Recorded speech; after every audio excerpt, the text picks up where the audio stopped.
তো কতটুকু জমিতে করছেন এবার বাদাম? আমি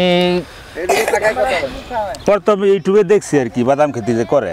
এই তোমরা কথা বলো না, হ্যাঁ ইউটিউবে দেখছেন? হ্যাঁ, তো আমগদের সাথে এটা করে না, আচ্ছা কেউ করে না। তখন ইউটিউবে দেখে আমি গত বছর অল্প দূর করছিলাম, পরে 1 কেজি বাদাম না লাগাইছি অল্প দূর, পরে বালা ফলন হয়েছে, অনেক সুন্দর বাদাম হয়েছে। তো নিজেরাও খাইছি, আত্মীয় স্বজনকে দিছি, খুব ভালো লাগছে পারতেন না। তো এবার একটু বাড়াই করছি, এর পরে 8 শতাংশ জায়গা হইব। এটা কি যে আমরা বাজারে যে চীনা বাদাম খাই এই বাদাম? এই বাদাম তো এবার একটু বাড়াই করছি। তো আল্লাহ যদি বাস এবার আমার দেয়া দিয়ে আরো কয়েকজনে করছে। আচ্ছা আচ্ছা, তাই যদি আল্লাহ দে ফলন ভালো হয় আগামীতে আমি আরো বাড়াই করণের আমার। এটা কি মাসে রোপণ করতে হয় বিচি? এটা আগুন পুষ মাসের প্রথম দিকটা বীজটা রোপণ করছি। তো এটা উঠবো গিয়া চৈত্র মাসে উঠবো। চৈত্র মাসে গিয়ে উঠবো। এটা হলো দেশি জাতের বাদাম। দেশি জাতের বাদাম। কতটুকু জমিতে করছেন? 8 শতাংশ জায়গা হইব। 8 শতাংশ এতটুকুর মধ্যে? হ্যাঁ।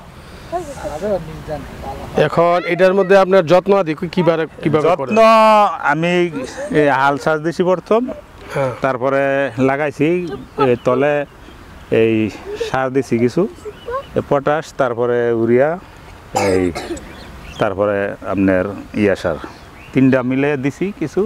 আর এখন তো কিছু দেই না, খালি নিরাইতেছি। আজকে চারাগুলোর বয়স কত আছে? চারাগুলোর বয়স 1 মাসের উপর হয়েছে। 1 মাসের উপর হয়েছে? 1 মাস হয়েছে। আর কতদিন পরে উঠবে এটা ফসল? চৈত্র মাসের অর্ধর দিকে উঠতে পারবো। তো এটা হইলো মাঘ মাস যাইতেছে গা, ফাল্গুন চৈত, আর 2 মাস পরে উঠবো। আর 2 মাস পরে উঠবো। মোটামুটি তো আপনার চারাগুলো খুব সুন্দর। আর এটা একটুটুকু সইব যখন মেঘ বৃষ্টি সময় আইতেছে না, একেবারে বাড়তি কোনো যত্ন লাগে না। বাড়তি কোনো যত্ন লাগে না। তাহলে আপনাদের এলাকায় বাদামটা আসলে সম্ভাবনা আছে? সম্ভাবনা আছে। অর্থাৎ আপনি টেস্ট বেসিসে এটা দেখলেন যে ভালো আছে না, পরীক্ষামূলক। আমি গত বছর লাগাইছি, পরে এবার আসলে আমরা তো সাধারণত যেটা জানি যে আসলে চর এলাকায়, আমরা আগেও দেখছি চর এলাকায় গেলে আপনি প্রমাণ করলেন যে না চর এলাকায় না, আমাদের শুকনো এলাকায়ও হয়। আপনি একটা জিনিস প্রমাণ করলেন যে আসলে দোআঁশ মাটিতেও হয়। চর এলাকায় তো বেলে মাটিতে হয়, বালিয়া মাটিতে। তাইলে আপনি তো সফল। আমি সফল। সফল। আপনি কি শুধু মানে খাটনিটা একটু বেশি করতে হয়, মানে এটার যে ইয়াটা মাটিটা একটু চিকন করতে হয়, একদম যে মানে আলু যেভাবে চাষ করা হয় আলুর মতো।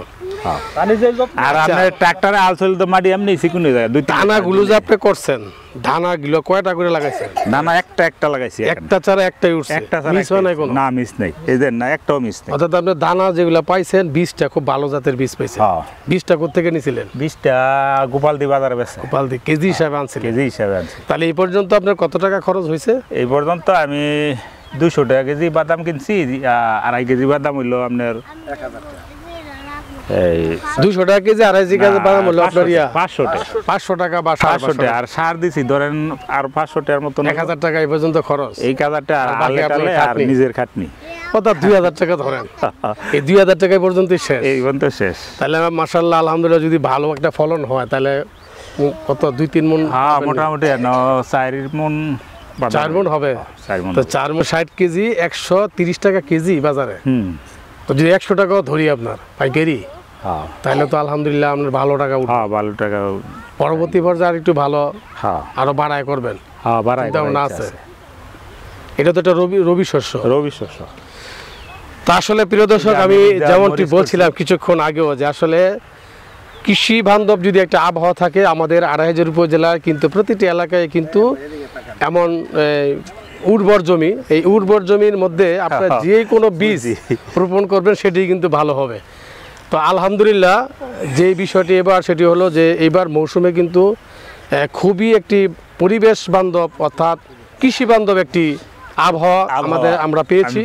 তো আল্লাহ তাআলার কাছে আসলে আমাদের শুকরিয়া আদায় করা শেষ নাই, যে এই মুহূর্তে যদি দুর্যোগপূর্ণ আবহাওয়া হতো, বৃষ্টি হতো, ঝড় হতো, শিলাবৃষ্টি হতো, তাহলে আমরা এই যে বিস্তীর্ণ এলাকা জুড়ে যে ফসল, এই ফসল কিন্তু আমরা এমন সুন্দর ফসল কিন্তু আমরা পেতাম না। তো আল্লাহর কাছে অশেষ মেহেরবানি, আল্লাহর কাছে হাজার হাজার শুকরিয়া যে আল্লাহ তাআলা একটি ভালো আবহাওয়া রেখেছেন, এবং এই আবহাওয়ার কারণে আমাদের যারা কৃষকরা আছেন এই শক্ত মাটি ভেদ করে যে ফসলগুলো ফলাচ্ছেন, তাদের যে সোনার যে সপ্তাহের ফসল, সেই ফসল যখন তারা সহি সালামতে যখন ঘরে উঠাবেন তখন কিন্তু তাদের আনন্দের শেষ নেই।